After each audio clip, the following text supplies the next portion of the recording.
Welcome back to another Outlook VBA tutorial. So we're picking up on our last video where we talked about how basically to take an Outlook table. We'll just keep it that simple for right now. We're going to take a table that is in an Outlook email and export that table to Excel. So in the last video, we saw how to do it with a single predefined email. In this video, we're now going to move on to multiple predefined emails. Now, especially when you're navigating emails, there's logic you can build into it that will help you kind of determine which ones to export. But I kind of have a separate video for that, and it's not necessarily related to tables, but more of just like, how do you navigate like all these folders and like go from one to one to one? And, and just being able to like quickly identify like what email are you working with and trying to figure out, hey, is this the one that I want to necessarily get? So even though we're going to be using predefined emails, when I have that next video release, it will kind of make more sense of like, hey, how do we logically think about navigating something like an inbox, for example, right? So how would we do that? So right now, if you look here, I have one table, which is a single table. I then have another one that's multiple tables. These are both from Outlook. So these are both just emails I defined in Outlook. And then I have some Gmail ones. And so the Gmail ones, these are tables that I took from a Google Sheet and I copied them into an email. And so this is one that's obviously multiple. And then this one is a single one. So what we're going to do is we're going to see how to export all these tables to an Excel worksheet using Outlook VBA. And then on top of that, we can now verify that, hey, even if we use a Gmail table, it's still going to operate the same. All right. So first thing you want to do is you want to go in your Visual Basic tab. And then from here, you want to create a new module. So just go up to your modules folder. And then you want to right click, insert, and then module. Then from here, you want to make sure that you enable certain reference libraries. So these are basically going to allow us to access different objects that exist in different applications. Really, we can access it without enabling the reference libraries, but this is really more for IntelliSense and making sure we don't have to take a lot of time to write our code. So if you go up here to your toolbars, you can go to Tools, References, and then from here, you're going to notice that I have two enabled right now. So one is Microsoft Word 16.0 and then Microsoft Excel 16.0. So these are both the object libraries for those respective applications. 16 just denotes the version. If you're on the latest version of these applications, it's going to be 16. If you're on an earlier version, it will be a lower number. So just keep that in mind. And again, your references are in alphabetical order. So just go down to M and then search for them. Once you find them, you just want to make sure there's a check in that box. And once you have that check, it means that it's been enabled. And then once you've done that, you can press OK. And then from here, you can start writing the code. So first things first, let's create a new subroutine. We're going to call it export multiple email tables to Excel. And then from here, I'm going to start declaring some of my variables. So the first batch variables are going to be my Outlook variables. We'll call this Outlook variables. So these are just variables that are going to be related to Outlook objects. We will be working with a folder. So we want a folder object variable, and we'll just call it Outlook folder.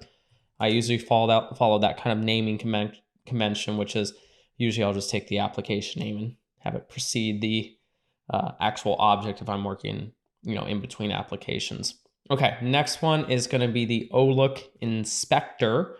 So this is what we use to inspect our different Outlook objects. So for example, if I go right here, technically this is my inspector. It's allowing me to inspect my email and interact with it and stuff like that.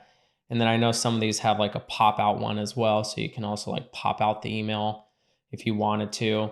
But that's basically what your inspector is. It's allowing you to inspect the object of interest. Additionally, we are going to be having an array. And so we're going to do Outlook mail item array. Make sure pretty little brackets, and an array has to be a variant type just because it can hold different types of objects. And then, and then additionally, we're going to have an OLOOK mail object. This will make a little bit more sense when we loop through the array, but basically when you loop through an array, you have to loop through a variant object. So you can't, loop through it and not declare that component. You have to make sure it's a variant. Okay. And then finally, we're going to have OLOOK mail item. This will be a mail item object. Obviously, that's just an email. Okay, and then we're going to have our Word variables. So our first one is going to be the OLOOK Word doc. And so this will represent a Word document. So technically, when you compose an email, really you're using a document, a Word document to compose that email. So from the Outlook object models perspective, when you're interacting with that email and composing it, really it's like you're interacting with a Word document. That's why you often see a lot of the same functionality that you see in Word inside the in the Outlook email composer. So from the VBA object model perspective, it is really just a Word document, and we know we can access Word documents from Word VBA. Additionally, we also will have an OLOOK Word table, and then this, pretty self-explanatory, but it's basically just a table object that you would normally find inside of Word. Now, personally, I've never actually checked to see if there is an Outlook table. There might be. Oh, there is one. I don't know. I've never used that one, so I don't know if that would work maybe the same. You could try and, let me know. But for the most part, every time I've done it, I've just done Word, but you could try and see what happens with the Excel one. I'm sorry, the Word one. Okay, and then our next group of variables is going to be related to Excel. The first one will represent the actual Excel application itself. So when we're going to open a workbook, when we're going to create a worksheet and interact with a range, we have to start at the highest level of our hierarchy, which is the Excel application itself. So very important that you create that object, or else you're pretty much stuck right from the get-go. Additionally, we're going to have an Excel workbook. This represents a workbook object from the Excel object model. And then we're going to have an Excel worksheet object. So that's an actual worksheet inside that workbook. And then finally, we're going to have a range object, and then this won't be a range object inside a particular worksheet. So that's declaring our variables. Now we can go on to the next part, which is we need to grab the current folder that we're in. Now, different ways to do this, to put it nicely. Normally the one that you have an email open in that, for example, I'm selecting it here. So this is technically my current folder. And you can also note that I'm inside of it. I have it selected. So when you're thinking of the active folder or the current folder, it's really the one that you have currently selected. So grab the current folder. And so we're going to set our OLOOK folder object variable equal to application. Now this is the Outlook application. We're going to get the active Explorer. This is our Explorer. So all of this, because that's how we explore Outlook. And then we have a current folder in that Explorer. And then from here, we can now define the array that contains the emails we want to export. So we'll do OLOOK mail item array. This will equal an array. And then we're going to go through and we're going to specify all the emails we want to export. So we're going to take our folder object. There's an items property that returns the items collection. You can specify a specific item in that collection by passing through. And this is where things get a little bit complicated because it really depends on the object. But for example, if you want to specify a specific email, it is literally just the label that you see on your email. So in this case, it's really just my subject.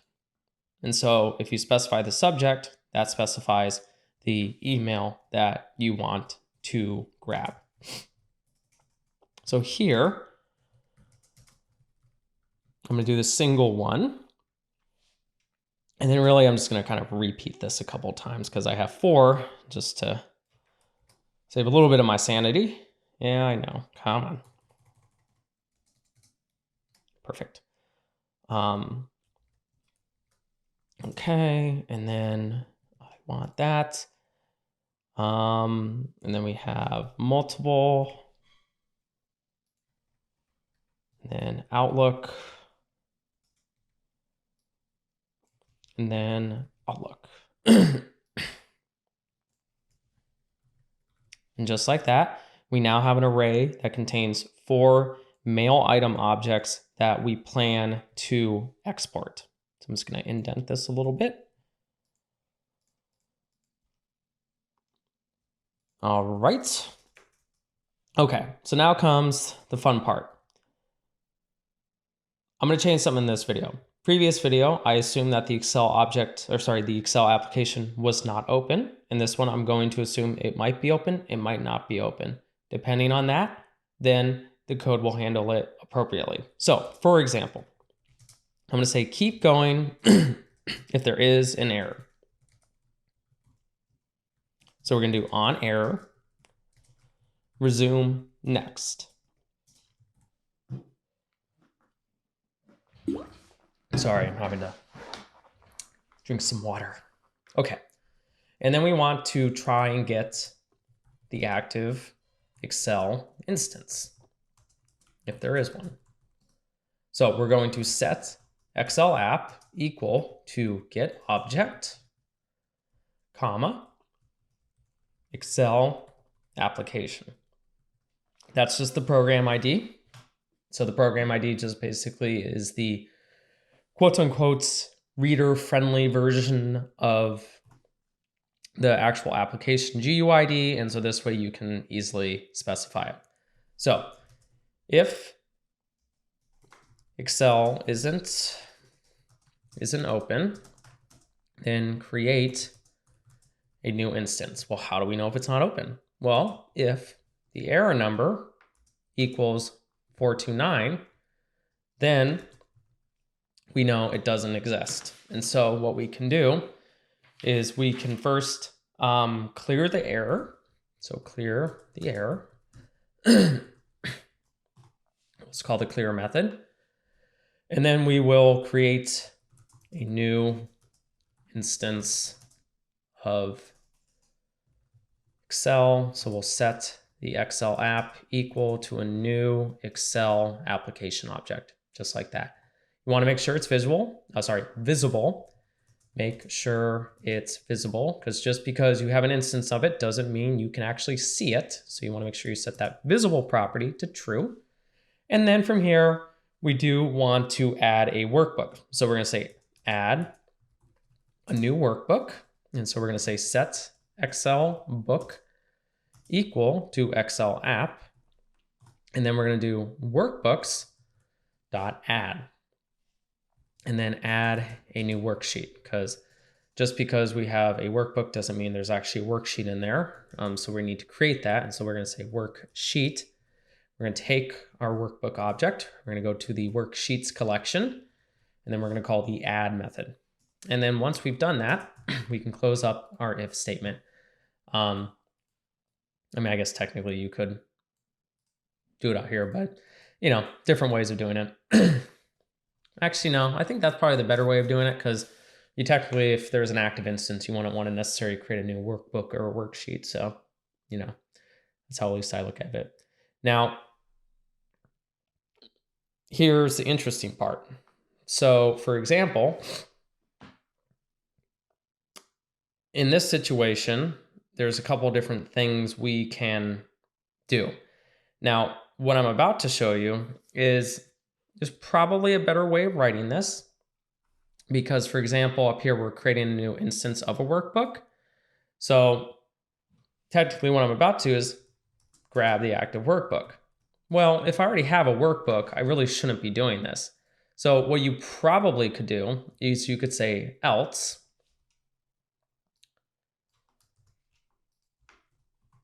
grab the active workbook. And that just basically means sets the Excel book equal to the Excel app. And then we're going to say the active workbook.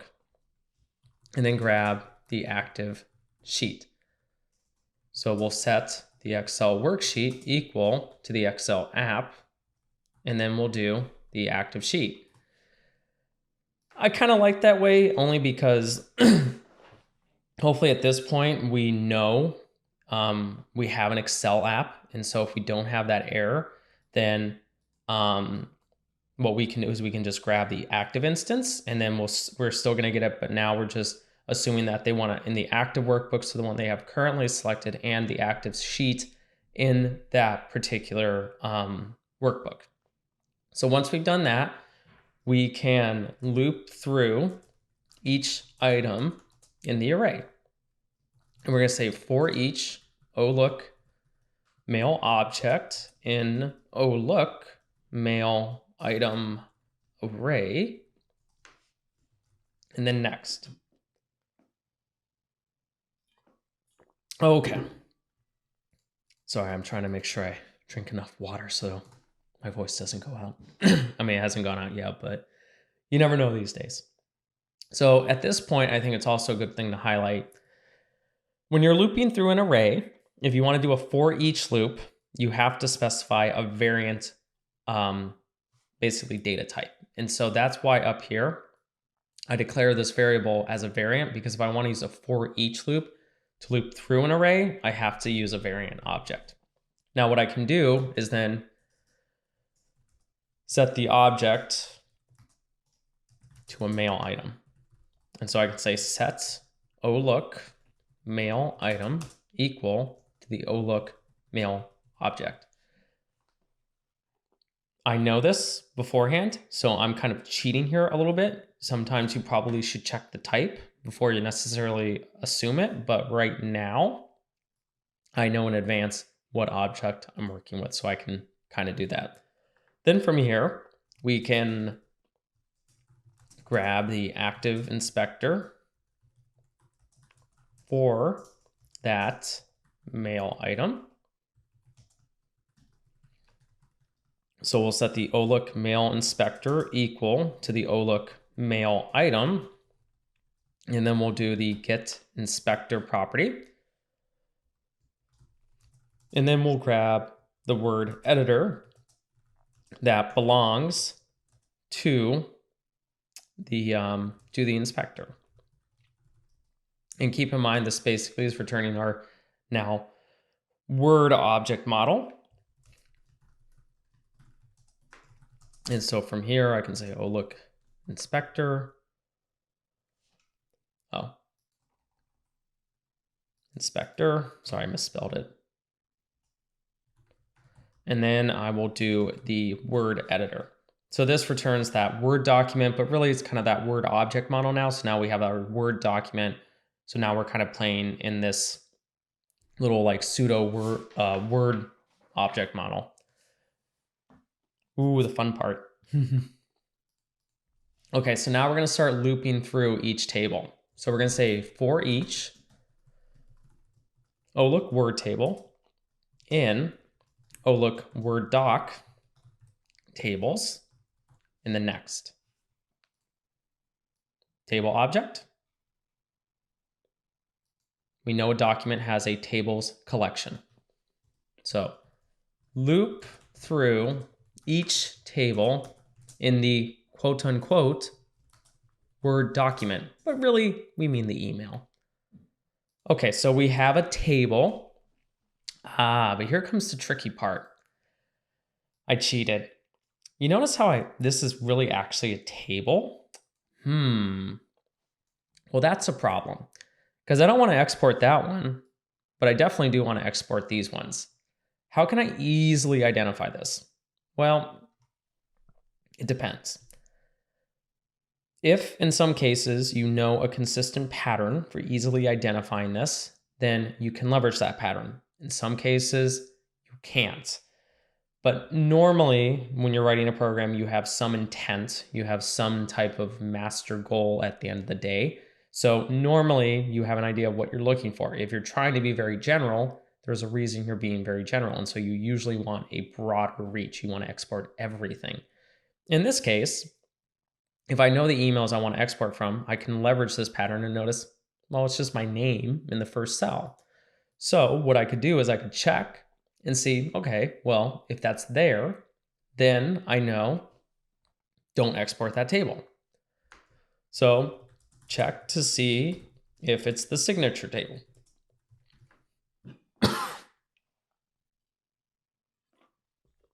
So what we can do is we can say if not, so not, oh look,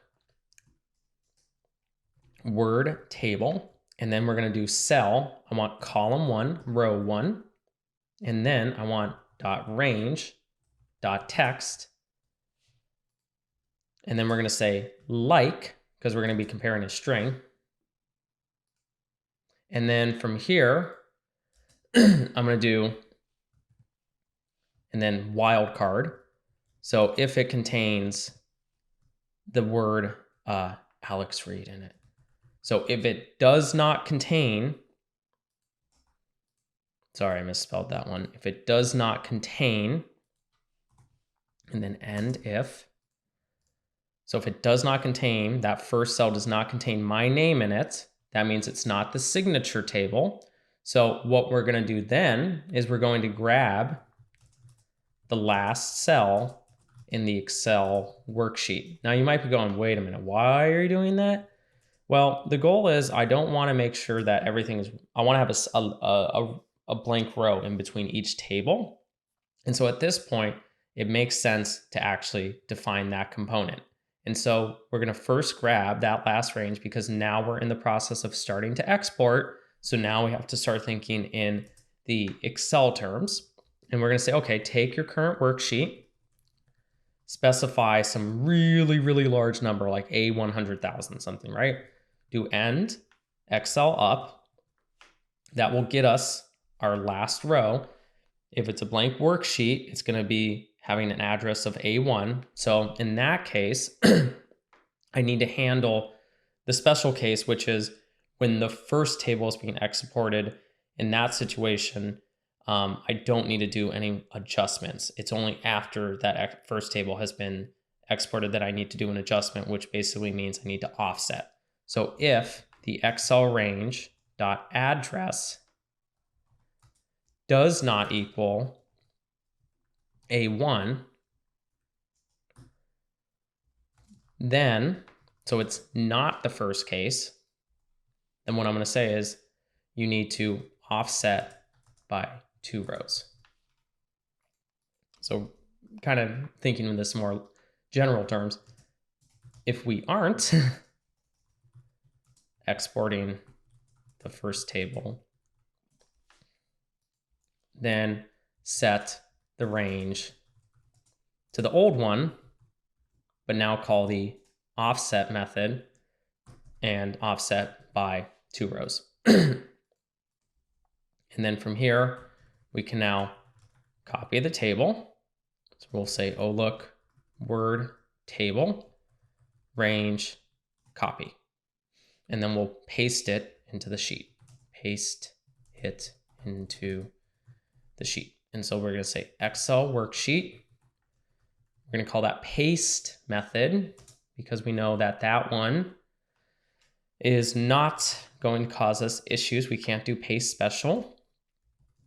And so we'll specify where in our sheet we want to paste. In this case, we want to paste in that range. We cannot do paste special here because it will default to, what is the word?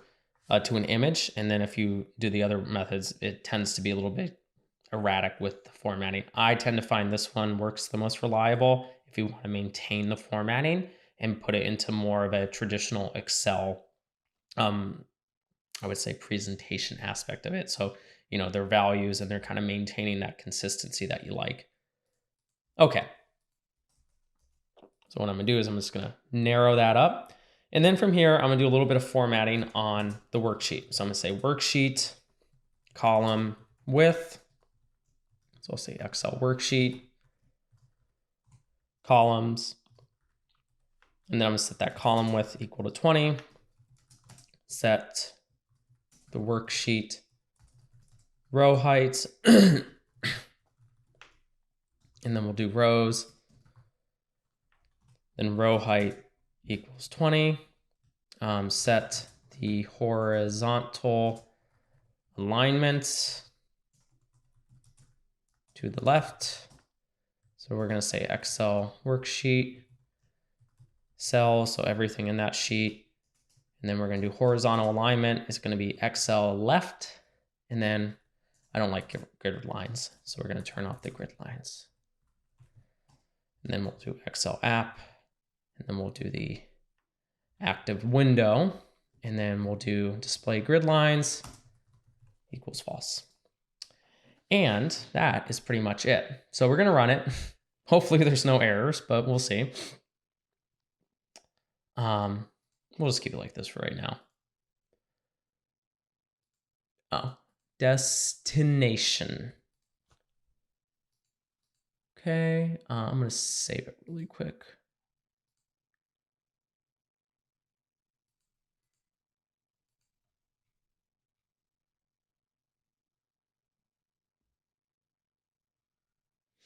Oh, I know what it is.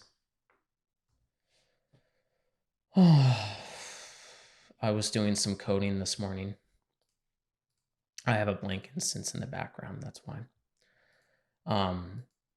Funny enough, I don't think it's here now. I'm working on the Python net stuff. I was doing a lot of testing this morning, so.